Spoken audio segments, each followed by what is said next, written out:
అకాల వర్షం నగరాన్ని ముద్ద చేస్తే గ్రామీణ ప్రాంతాల్లో పంటలకు నష్టం తీసుకొచ్చింది. వాన ఒక రకంగానూ గాలి మరొక రకంగానూ రైతులకు నష్టాన్ని కలిగించాయి. ఈ నష్టం ఎక్కువగా విజయవాడ రూరల్ మండలంలో జరిగింది. అసలే పూతలు ఆలస్యం కావడంతో మామిడి రైతులు ఆందోళనలో ఉన్నారు. ఇప్పుడిప్పుడే కాయలు దశకు తోటలు చేరుకున్నాయి. ఈ ఆనందాన్ని గాలివాన మింగేసింది. రూరల్ మండలంలో 2000 ఎకరాల్లో మామిడి తోటలు, అందులో 50 ఎకరాల్లో తోటలకు నష్టం వాటిల్లినట్లు ఉద్యానవన శాఖ అధికారులు నిర్ధారించారు. 10% మామిడికాయలు ఈ గాలివానకు రాలిపోయాయి. జిల్లాలో అరటి పంట 350 ఎకరాల్లో ఉంటే రూరల్ మండలాల్లో 4 ఎకరాల్లో ఉంది.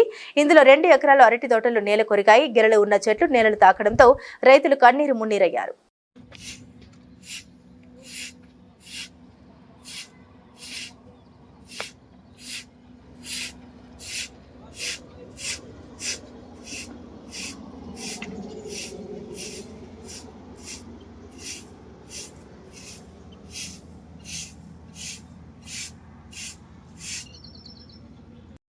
మాది అమ్మాపురం అండి. 5 ఎకరాలు ధాన్యం కోసానండి నేను.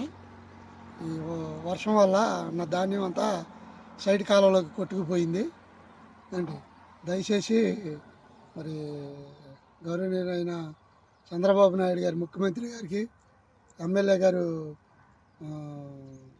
యార్లగడ్డ వెంకటరావు గారికి, లోకేష్ బాబు గారికి తెలియపరచాలని ఈ విషయాన్ని ఎంతో ఇదిగా చెప్పడం జరుగుతుంది. మరి ఈ ధాన్యం కొనుగోలు కేంద్రం లేట్ చేయటం వల్ల మేము ఇట్లా ఆభాసపాలైపోయామండి.